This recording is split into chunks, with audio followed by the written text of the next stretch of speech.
بسم الله الرحمن الرحيم. Assalamu alaikum. My name is Shah Khan and I'm a student. First of all, I would like to congratulate Dr. Zakir Naik because not only the Muslims but everyone here is actually proud of you. So basically my question is, recently in the Indian news channel there was a case like the daughter-in-law was raped by her father-in-law and it was a Muslim. So basically the Maulvis gave it like that she has to marry her father-in-law and her husband is no more her husband. Do you have your say on that? The brother again has picked up a very important issue of the media. And people may be aware that a few months back, there was a girl by the name of Imrana. She was raped by her father-in-law, and the fatwa was given by the majority of the Indian scholars, ulmas. And one Darul Ulum gave the fatwa that because she was raped by the father-in-law, she cannot go back to her husband. She is haram for her husband. Now, the moment the media finds something which is interesting and can malign Islam, they pick it up and they blow it out of proportion as though there's nothing else in Islam but this issue. So the Indian press, what they did, most of the channels carried this news, that the ulmas, the shuyukhs, the maulanas of Islam, they say, a girl, she is raped by the father-in-law, she's a victim. But what does Islam say? Instead of supporting her, now Islam is telling she cannot go back to her husband. She's haram for the husband. And they use this news and they blew it out of proportion even till this day today. Again, I always say that if you don't know how to answer the media, the people should be trained. And later on, after a few weeks, there was some other Muslim scholars who said, no, she is not haram for the husband, she can go to her husband. Whoever is giving fatwa that she's haram for the husband is wrong. We are fighting like cats and dogs in front of the non-Muslims. We are washing our dirty linen in public. The joke is that both the groups of scholars are quoting the same verse of the Quran to give a fatwa. The group of scholars who say that she is haram for the husband, they are quoting a verse from the Quran from Surah Nisa, chapter number 4, verse number 22, which says that you cannot do nikah with the woman who your father has done nikah with. Now in Arabic, nikah has got two meanings. One meaning is marriage and the other meaning is sexual intercourse. And you ask any Arab who is well versed with Arabic, he'll tell you yes, nikah has got two meanings. One is marriage, the other is sexual intercourse. Now this first group of scholars, which are in majority belonging to a group of Darul Ulum, they take the meaning of nikah as sexual intercourse. So if you take the meaning of nikah as sexual intercourse, the verse of the Quran says that you cannot have sexual intercourse with your sister. You cannot have sexual intercourse with your paternal auntie, with your maternal auntie, and you cannot have sexual intercourse with that woman who has had sexual intercourse with your father. So based on this, they say that father did sexual intercourse with the woman, now that woman cannot do sexual intercourse with the son, therefore the husband becomes haram.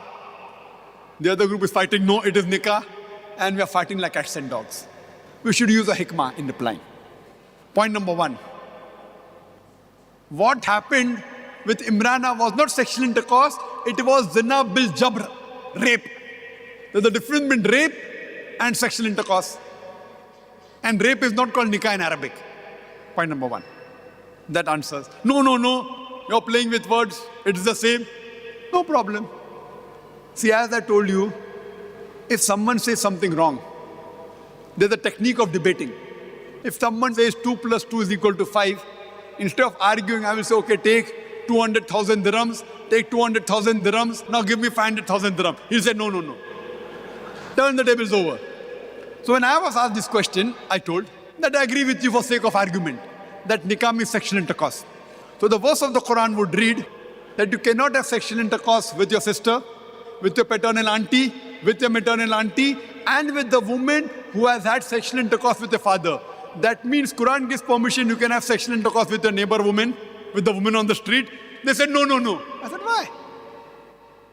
If you mean nikah means sexual intercourse, so Quran says don't do sexual intercourse with your sister, with your paternal auntie, maternal auntie, and the woman who your father had intercourse with. But you can have sexual intercourse with the neighbor woman, with the woman on the street, and the answer is no.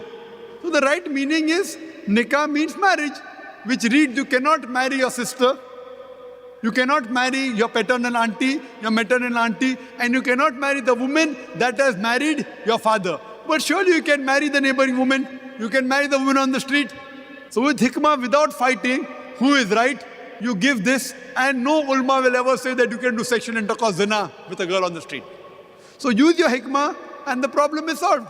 But unfortunately, we are fighting like cats and dogs in front of the media and making a mockery of Islam. Kuntum khaira ummatin ukhrijat linnas ta'miruna bil ma'ruf wa tanhauna 'anil munkar wa tu'minuna billah. Because we enjoin what is good, and we forbid what is wrong, and we believe in Allah. We are called as the Khaira Ummah, the best of people, because we are supposed to enjoin what is good and forbid what is wrong and believe in Allah. If we do not enjoin what is good and if we do not forbid what is wrong, we aren't fit to be called as Muslims. We aren't fit to be called as Khaira Ummah. We should be proud to call ourselves Muslims. We should know how to turn the tables over. I remember when I was doing martial arts in my young days. Now also I'm young, mashallah. In my school days, I could say. We always taught in martial arts, whether it be judo, jiu-jitsu, that we should use the force of the opponent to throw him over, rather than resist. If someone is pushing me, and he's a big giant, you can see my physique. Nothing great. Yet, I like not having any podium, because that's a technique of the media. Not that I have a very good physique. I like my body language to be seen. So when someone who is a big giant who tries to use force against you, rather than resisting, use his force to throw him over. And bigger the person, the harder he falls. The media today is calling Muslims as fundamentalists. What is the meaning of the fundamentalist? Fundamentalist by definition means a person who follows the fundamentals of one particular subject. For example, if any person wants to be a good scientist, he should know, follow, and practice the fundamentals of science. Unless he's a fundamentalist in the field of science, he cannot be a good scientist.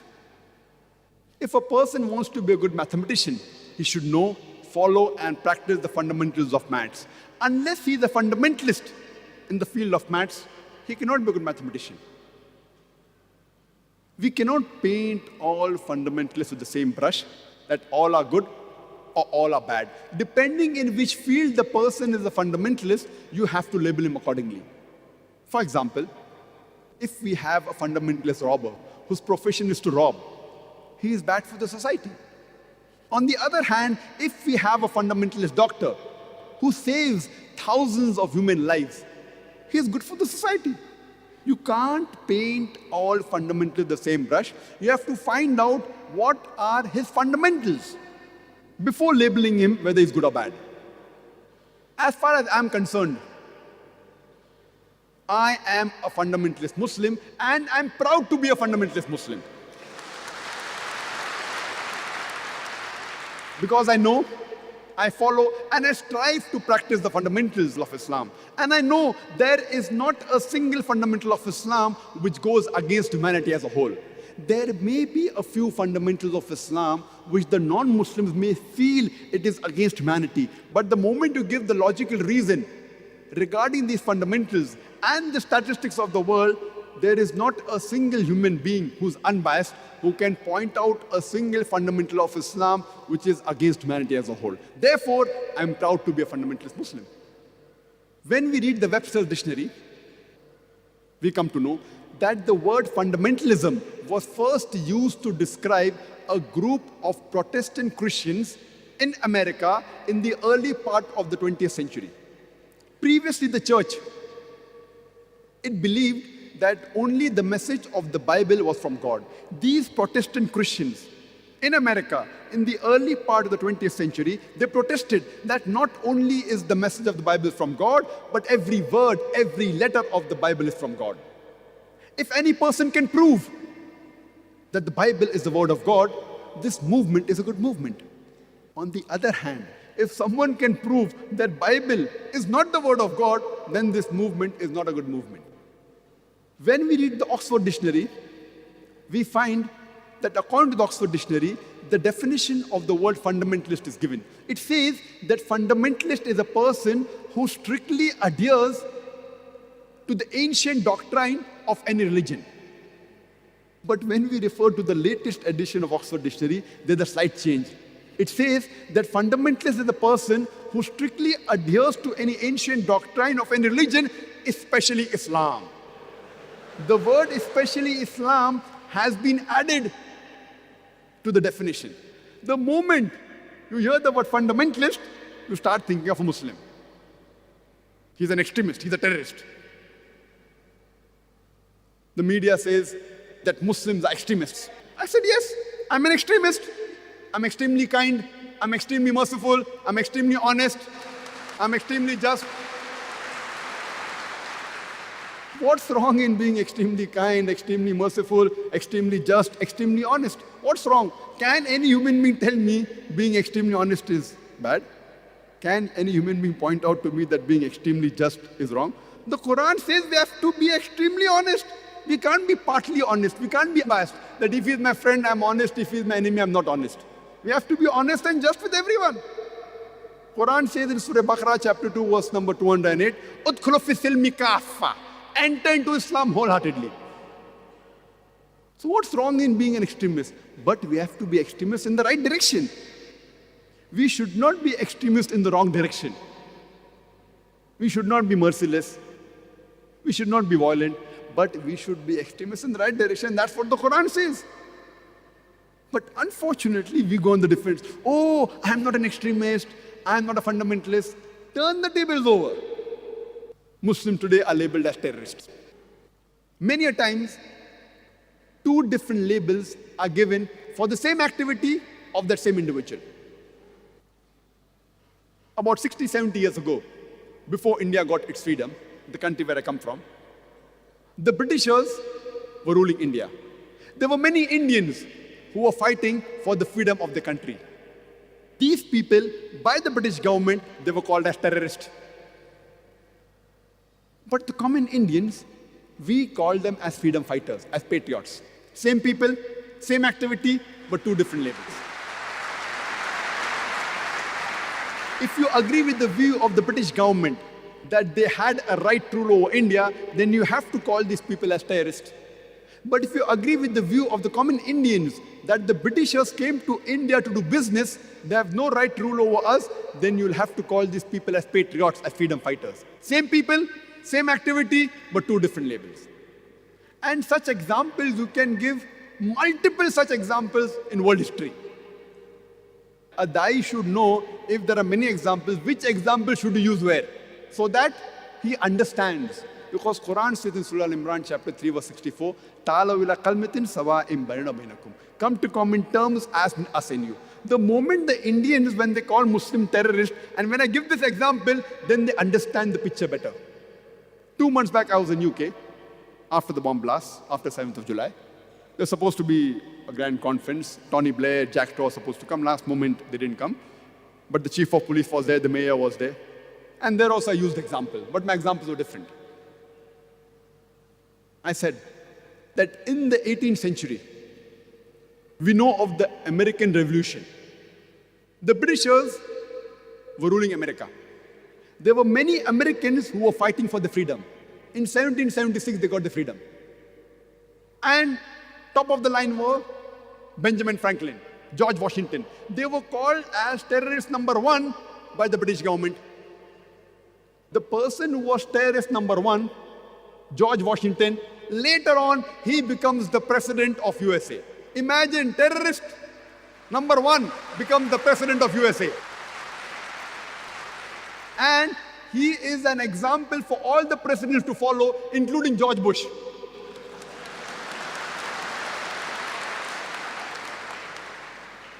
This is media. Terrorist number 1 becomes the president of the country which we look up upon. USA. USA's name comes most advanced country in the world. Who was the person who was the first president? A terrorist.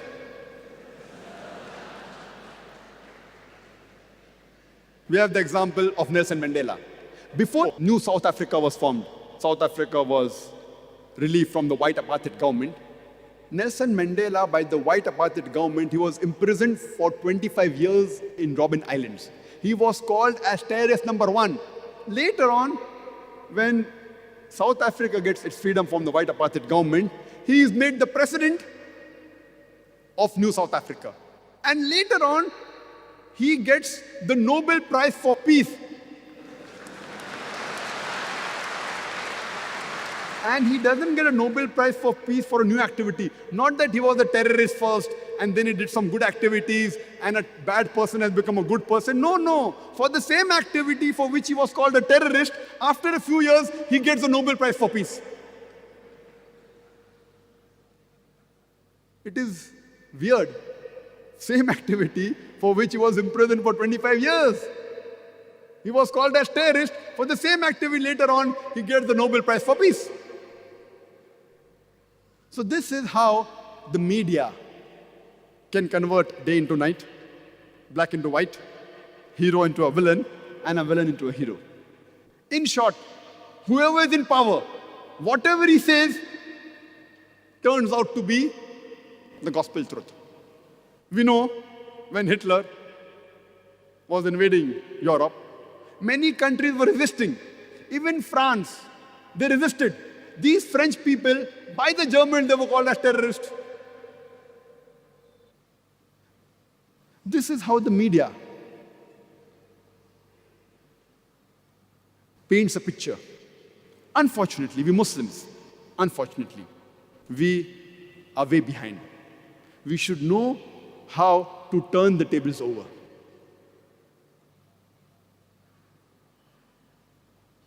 And today, the word which is maximum misunderstood in Islam, it is the word jihad. Not only is there misconception amongst the non-Muslims regarding the word jihad, there is even a misconception amongst many Muslims regarding the Arabic word jihad. Many people think that any war fought by any Muslim for any reason, whether it be for power, whether it be for personal gain, whether it be for money, it is called as jihad. Any war fought by any Muslim for any reason, whether it be for power, for personal gain, for money, is not called as jihad. Jihad is an Arabic word coming from the word jahada, which means to strive, which means to struggle. In Islamic context, it means to strive and struggle against one's own evil inclination. It also means to strive and struggle to make the society better. It also means to strive and struggle in the battlefield in self-defense. It also includes to strive and struggle against oppression. Jihad basically means to strive and struggle. If a student is striving and struggling to pass the examination, it means he's doing jihad. So jihad basically means to strive and struggle. And many of the non-Muslims, they translate the word jihad into English as holy war. And unfortunately, many so-called Muslim scholars, in inverted commas, even they translate jihad as holy war. Holy war in Arabic, the word, if you want to translate holy war into Arabic, it is harbum muqaddasa. The word harbum muqaddasa does not exist anywhere in the Quran. It does not exist anywhere in any of the hadith of the Prophet ﷺ. This word holy war was first used to describe the Crusaders. When the Crusaders, in the name of Christianity, they killed thousands of people, they termed it as a holy war. And today they're using that word for the Muslims. Welcome back, friends. I hope you enjoyed the video till the last minute. My dear brother and sister, in this universe, all the human beings are not same. I mean that not by religion and not by occupation as well. Like these 5 fingers are not the same because their sizes are different and their styles are different. So similarly, people are not. If you think that every person is a doctor, like if in this universe everyone is a doctor, then who will be the patient? No, that is not possible. If everyone has been engineer, then who will be doing the doctorate? Who will be the doctor? Who will be the patient? Who will be the astronauts? And who will be the mechanic? Who will be the cobbler? These are the, we can say, these things has been spread by Almighty Allah. That is the beautiful, we can say, the beautiful distribution of Almighty Allah. Only Almighty Allah knows that what will be happen by future, what will be happen tomorrow. No one knows, only Almighty Allah knows. So my dear brother and sister, those people who think that what will be happen to me and I know these things, these are totally liar person. My dear brother and sister, in this society, like I say, no one is same. So similarly, all the Muslims are not same. For example, if a Muslim do sin, it doesn't mean that every Muslim is like that. No, not at all. Here, this person is talking about the incident by the name of Imrana. Imrana is a girl, is a woman, and she was raped by her father-in-law. So now most of the Islamic scholars, they were given fatwas that this woman will not be back to her husband, and she will be the wife of her father-in-law, like that. So Dr. Zakir Naik explained this message very beautifully, that most of the Islamic scholars, they directly given fatwas, and even they did not think about it, that is that nikah or something else. So that is the misunderstanding. That's why by misunderstanding, most of the Islamic scholars, they give fatwas and they were against their religious thing. Make sure that whenever you are given fatwa, first of all, you have to check from every side, front, back, up, right, side, every side. You have to search it, and then you have to ask from your friend as well that I am giving that clarification, is it okay? So after that, they will, if they approve this thing, then you should give fatwa. So here Dr. Zakir Naik says that nikah has two meanings. One is doing nikah, and second one is sexual intercourse. So here, if this father-in-law has been doing the rape of her son-in-law, her daughter-in-law, it doesn't mean that he make nikah. He zina bil jabr, he do zina bil jabr, he do rape, and rape is not is the meaning of in nikah. So that is the thing that Dr. Zakir Naik has want to elaborate the people for us. So my dear brother and sister, zina bil jabr, that is something else, nikah has been something else. So doing fatwas against these similar things, that is not okay. And first of all, you have to think, and first of all, you have to research about the story completely, then you should give a fatwa. So unfortunately, in today social media time, everyone has camera, mic, and they were doing blunders. That is not a good thing. First of all, you have to research, and then you should give fatwas. That's why Dr. Zakir Naik gave him a very beautiful reply. I hope you enjoy the video. If you like the video, subscribe the channel and share it with your friends.